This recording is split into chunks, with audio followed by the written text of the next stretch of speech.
বাজেটে জান্নাত কার্ড নাই, এই জন্য তাদের মন খারাপ। যারা স্বাধীনতা বিরোধী এবং মাদক প্রেমী তাদের মন খারাপ। এই প্রথম আমরা দেখলাম একটা মানবিক বাজেট বাংলাদেশ পেয়েছে।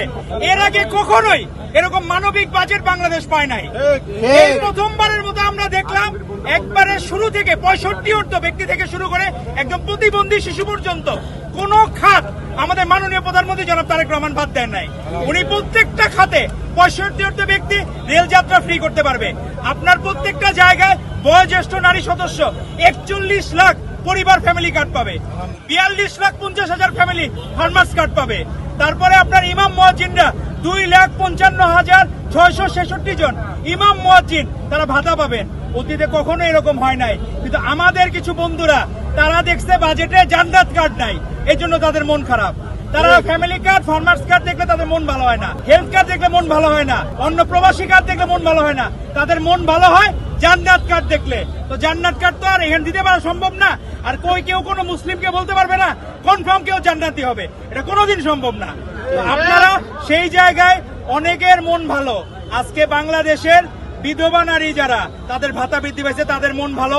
মুক্তিযুদ্ধে যারা বীর মুক্তিযোদ্ধা ছিলেন, বীর প্রতীক ছিলেন, বীর উত্তম ছিলেন তাদের মন ভালো। যারা জুলাই যোদ্ধা আমার পাশেই A category, B category, C ক্যাটাগরির জুলাই যোদ্ধা আছে তাদের মন ভালো, কারণ তাদের ভাতা বৃদ্ধি পাইছে। আজকে প্রত্যেকটা জায়গায় তাদের মন ভালো। আর কাদের মন খারাপ? যারা স্বাধীনতা বিরোধী এবং মাদক প্রেমী তাদের মন খারাপ। আপনার মাদক নেশাগ্রস্ত যারা, মাদকের দাম বৃদ্ধি পাইছে, মদের দাম বৃদ্ধি পাইছে। আপনি বাংলাদেশের মোটামুটি যারা বুদ্ধিমান বা যারা বিবেক বুদ্ধি রাখে তারা জানে মাদক মুক্ত সমাজ গড়ার জন্য মাদকের মূল্য অবশ্যই বৃদ্ধি করা প্রয়োজন। এবং মাদকের মূল্য বৃদ্ধির কারণে আমাদের অনেক বন্ধুদের মন খারাপ, কারণ মনে হচ্ছে তারা ঠাকুর ঘরে কেড়ে আমি কলা খাই না, ওই দশা হয়ে গেছে তাদের। কারণ তারা নিজেরা কিসের বিরুদ্ধে আন্দোলন করতেছে? বাজেটের কোন ইস্যুর বিরুদ্ধে? মূল্য বৃদ্ধি পাইছে কিসের? মাদকের মূল্য বৃদ্ধি পাইছে, গাঁজার মূল্য বৃদ্ধি পাইছে, মদ এগুলার মূল্য বৃদ্ধি পাইছে। আর দাম কমছে কোনগুলার? নিত্য প্রয়োজনীয় 60টা পণ্যের দাম কমছে।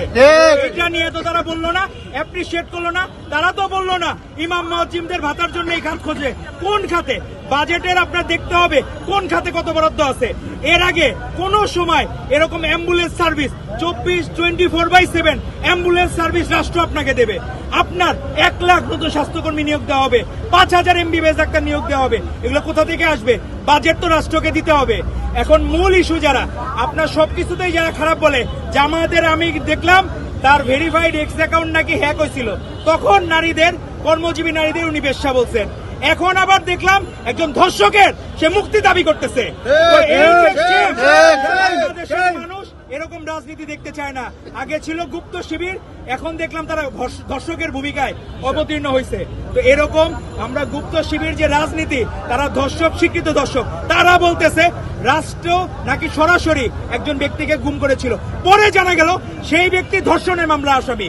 তো এরকম দ্বিচারিতা জামায়াতের আমির এবং শিবির নেতাদের আমরা এর তীব্র নিন্দা এবং ধিক্কার জানাই।